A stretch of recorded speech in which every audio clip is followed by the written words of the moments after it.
Welcome to Long Haul's King of the Road, powered by Peterbilt. We're here at the racing capital of the world in Speedway, Indiana at the Indianapolis Motor Speedway Museum. I am a big race fan. So we're on the road, we're going through Indiana. Naturally, we have to make a stop here. These cars were driven by champions, the best drivers in the world, but none of them achieved greatness alone. Indy car drivers are backed by a team of mechanics, trainers, and staff all working together to make it possible. If you look at almost any industry, trucks play a huge part in their success, whether it's hauling raw materials, transporting consumer goods, or, you guessed, hauling race cars. Well, these cars gotta get to the track somehow.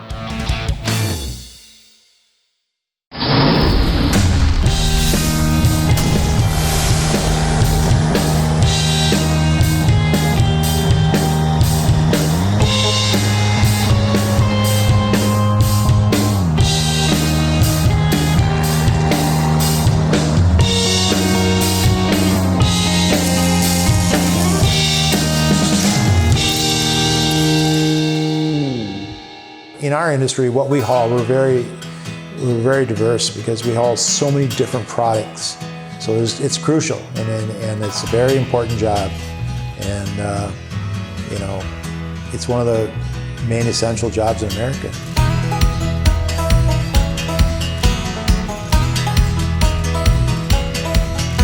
I think one of the most exciting things about the trucking industry is that the diversity, because we were talking about earlier, is like you're delivering food, medical supplies. You show up at a racetrack, and that's how your drivers get there. So that has to be exciting for you to go to work every day and knowing you're servicing literally every industry out there. Yeah, we love it. We have amazing shippers, and we have a lot of them. The people that entrust us to move their goods. And we're extremely diverse in what we do. Everything from, you know, I've got a driver, I'm sure we have a driver today that's got a load of countertops on. I know we got one with a load of apples on. A load of aluminum for cans, for beverage cans. We've got steel and aluminum on for the automakers. Building products from shingles to lumber. Air conditioning units. Machines, like manufacturing machines, CNC machines, plastic injection molding machines, all those types of things. Very diverse. And so, yeah, we have drivers that'll send pictures in where, like you said, they're delivering at a NASCAR track. We had a lot of fun when Tesla was building their new facility out in Nevada. The amount of things that we hauled into that Tesla facility and how neat drivers thought it was to be a part of bringing goods into Tesla. Wow. Those types of things are fun, you know? Yeah, and it keeps us in a good place, I think, strategically as a company, because we don't have more than a couple of eggs in any basket. Talk to me about the diversity of opportunities within trucking, because when people think of trucking, you know, the first thing that comes to mind is your drivers, but there's so much more than that. Yeah, like in the operations side, in dispatch, you can be load planners, you can work in rating and safety departments. There's a lot of office jobs available. You know, fleet managers, there's a lot of different positions in our company. What does diversity bring to the table for the trucking industry? A lot of different backgrounds, a lot of different history, a lot of different work ethics, things people can collaborate and learn from each other. You know, maybe all the different walks of lives. You know, where did you come from before you were a truck driver? Did you work in a restaurant? Did you work in a factory? Were you a construction worker? Because I've seen all that. Here at Long Haul, we've had drivers come that owned a construction business of their own for years. And like in 2008, when things fell apart, they needed to do something. Now they're truck drivers. How cool is that to have so many different viewpoints, so many different backgrounds and opinions all at the table? Well, I think it's very important to have opposing views. I mean, I don't want to sit in a room with everybody just agreeing with me, because that's no fun. That's not a way to progress. No, really. Oh gosh, no. Back to having our management meeting, we have 8-9 people who all just chime in and have different different opinions and different points of view, and we all talk about them, think about them, and make decisions based off of that. So I think that's the biggest thing is where do they come from and what knowledge do they have and experience do they have that they can bring in to our industry, because some great ideas might come from a guy who's run a construction company and is now in a truck, and he goes, why in trucking do you guys do things this way? Because when I had my business, I did it this way. It seemed to be a lot better, and you can scratch your head a little bit and then think about what that individual had to offer up for ideas and hopefully make something out of it. You're watching Long Haul's King of the Road, powered by Peterbilt. We'll be right back.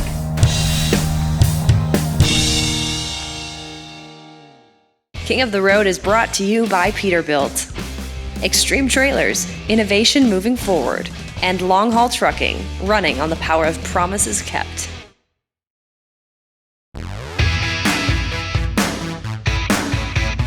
Welcome back to Long Haul's King of the Road, powered by Peterbilt.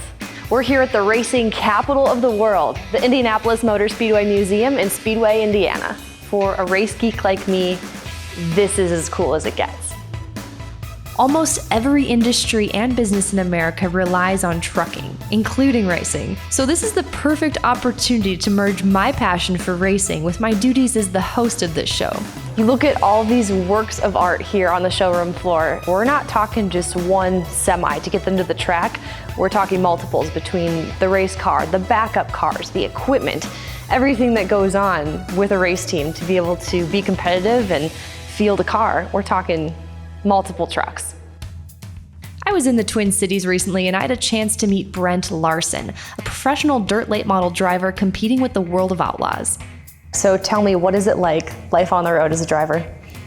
Well, it's just all part of the job for us. Sometimes we're on the road for a weekend, and sometimes we're on the road for 3-4 weeks at a time. We get loaded up, we try to bring everything with we can, try to be self-sufficient, gotta have our own parts, our own paper towels, our own rags, our own oil, brake clean. We leave here with, anywhere from 30 to 60 tires, a couple motors, a couple cars, and hope for the best. Paul Cooper and Adam Tischhauser are battle behind them. Hard contact on before the B1 of Larson, but he'll slide down in front of Chad Simpson and take that third spot. What does a typical weekend look like for you as far as the travel goes? I kind of like to say it's like the movie Groundhog's Day. It's like it's the same thing over and over. We're just in different places all the time. But we'll race anywhere from 2 to 6 days a week. Get the cars unloaded, get ourselves set up, and get ready for race night. And then once the races are over, it's pretty much everybody scrambles as quick as they can and get loaded up and get on the road and try to get a shower, get something to eat, and get to your next destination. Now, these are long hours. It can be a dirty job. It's exhausting for you and your team. So talk to me about the passion that's required and demanded for this sport. Racing can really be a defeating sport. I mean, you've got 24, 26 cars that start, and there's only one guy that wins, and taking second is just as frustrating as taking 24th, like you were that close and you couldn't win. So it's definitely a challenging sport. We remind ourselves all the time, we kind of nudge each other and we're like, hey, racing's fun, right? And I mean, because you do have to remind yourself of that, but it's something I've wanted to do ever since I was a kid. When you see a truck and trailer going down the road, in most cases you assume it's consumer goods, products going down the road, but that's not always the case. Obviously, such as yourself, a racing operation. So just how important is it, the tractor trailer that you guys carry along? Boy, if we didn't have the things we have, it's just like we rely on this. We need it. We depend on it. So we usually carry 2 cars everywhere we go, and then we carry at least a motor in each car and 1 to 2 more motors besides. We'll carry anywhere from 30 to 60 tires, always 30 mounted and maybe 30 unmounted from there. We have the capability of being completely self-sufficient on the road, so there's really nothing we can't do. We can change motors, we can wash our stuff, we can maintenance everything, we can shower, we can clean up, we can do whatever we need to do without staying at someone's shop.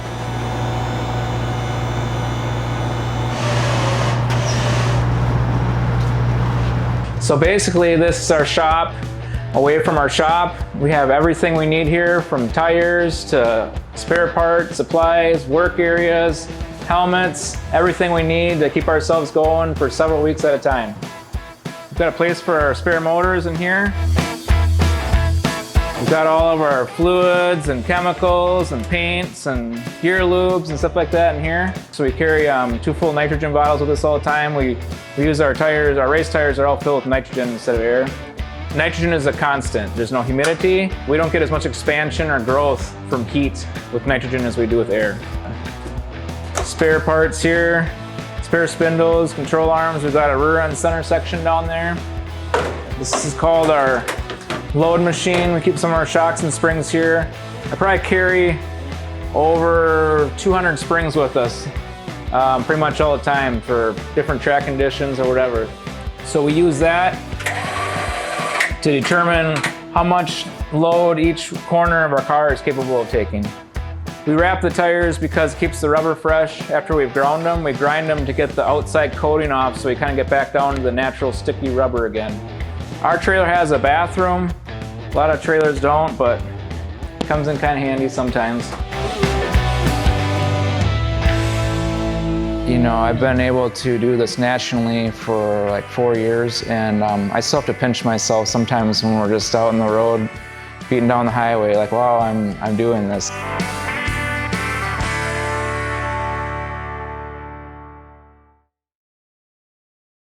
Welcome back. You're watching Long Haul's King of the Road, powered by Peterbilt. Today we're talking about the diversity of people, jobs, industries, and equipment that are all connected to the trucking industry. Our friend Andy Weiblin from Peterbilt talked about some of the different trucks they produce for various applications. We produce vehicles for different applications in the industry, anywhere from your guys that are picking up your trash at your curbside, all the way to the people that are delivering groceries to your grocery store. And with Peterbilt, we're so durable, we'll make it through all those environments. Where they haul aggregate, you can haul refuse to the dump sites. Logging is basically where our foundation was built on. So Mr. Peterman, when he first designed the vehicle, he couldn't find the vehicle that was durable enough for his type of logging applications. And he decided to produce his own. And we've lived by that tradition going forward. And the cab that we produce on the Model 579 is the same cab in the vocational product, which is the Model 567. So it's very durable. It's made for multiple different applications. The Ultraloft was designed mainly for long haul, over-the-road type applications. It's a very large sleeper, both height and length. It is versatile too. You can have it all dressed up with our Epic package, which has the chassis fairings and all the components that give the most sleek design of the product to get the most aerodynamics out of the product, the best fuel economy. But you can take those chassis fairings off and have a little bit more traditional look of the vehicle. So it fits multiple different applications. And then you have the traditional Model 389 look. That is the old school, big grille, coming down the road, side of cab exhaust. It's got a very unique appearance. People try to emulate it, but it's never duplicated. The most rewarding part of the job is seeing the product go down the road. It's a beautiful product, and that sense of pride that you get when you see that product going down the road of, yes, I had a hand in designing that. Yep, my team did this. The various teams within Peterbilt made this the best product we possibly can. What Peterbilt's known for is that truck can survive not the first ownership, but the second and the third ownership too. So it's applicable in maybe the second hauler is a little bit more regional haul, or the third hauler is more an aggregate type application. A great example of the long-lasting dependability of a Peterbilt truck is that of dirt late model racer Brent Larson. He relies on his Peterbilt to get his team and his cars to events all over the country. Let's talk about your Peterbilt. It has been the trusty steed. You've had it for a number of years. So talk to me about the dependability of your truck. Yep, my truck's 2007. I bought it 4 years ago, and I bought it with like 80,000 miles on it, and we're pushing 200 now. And so I've had really good luck with everything. I've been up and down and through a lot of places, and just really been dependable for me. Mm-hmm. So why Peterbilt? Why was that the go-to brand for you? Honestly, Peterbilt's just kind of known in our industry for being like the truck that can take it all. It's like the resale value is better and the dependability seems to be better, and seeming to be able to get parts is easier as well. Now, what about the RV portion? What are we seeing in there?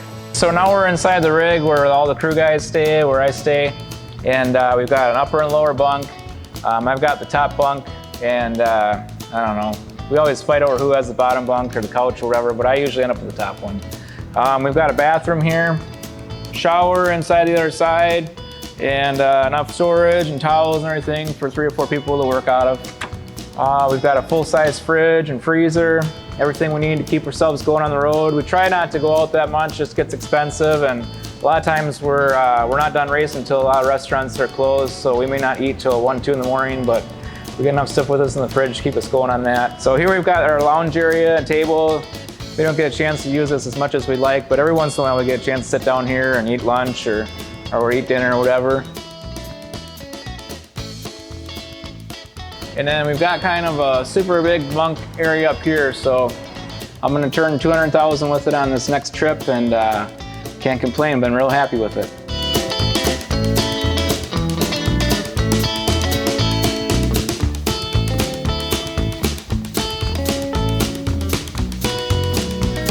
Fairly comfortable place to live in. It's not quite as nice as home, but it is our home away from home. Thank you so much for taking the time to sit down with us and tell us more about the racing operation and life on the road. I know you got some prep work to do. You're heading on the road in just a few days, so thank you for your time. Yep, great. Thanks for having me. I would have never had any idea how big of an impact trucking makes in just about every business's world if I didn't work in it myself, because it's a diverse industry full of all different kinds of people with all different kinds of background, and it's kind of just cool to be part of something so big.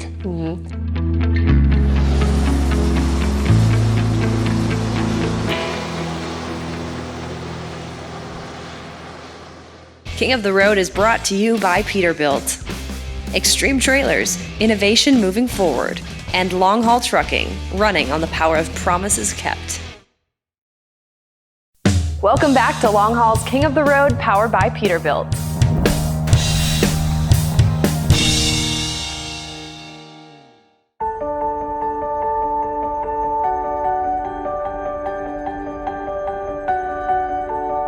The people that make the trucking industry run, it's diverse. Tell me about that. Absolutely. It is. It's so diverse. Getting a job like at Long Haul is all based on qualification. We hire people, all walks of life, all races, sexuality, whatever it might be, because we hire, everything's blind. It's all based on qualification. There's very few people we have ever met before they're hired, as far as our driver base goes. So we get an application of somebody that's qualified. You call them and talk to them on the phone. If they seem like they have the character to fit our culture and the work ethic to bring to the table, and they're professional enough to be a part of long haul trucking, we offer them a job. And the first time we meet them is when we shake their hands when they're here in orientation. So we just naturally then have diversity, right? It's people that want to come work here, and the opportunity's there. We really do have a wide variety of drivers. We do have several great female drivers in our fleet. And I would say probably over half of our office and our dispatchers are female as well. So we hold a pretty good share at Long Haul, but I mean, the female drivers we have are tough as nails, and they can keep up and do the exact same things that the male drivers can do. Very wide range of drivers. And some of them, we have a couple older guys that are seriously smart businessmen. And they could tell you right down to the very penny how much, their fuel tax is, or, what they make per mile. I mean, they are very, very smart. Everybody knows what trucking is, right? And I think a lot of people maybe even have their own ideas on what a truck driver might look like, just based on the assumptions that they've made without really being affiliated or knowing any. So we're constantly trying to challenge the industry standard of what a real professional driver looks like.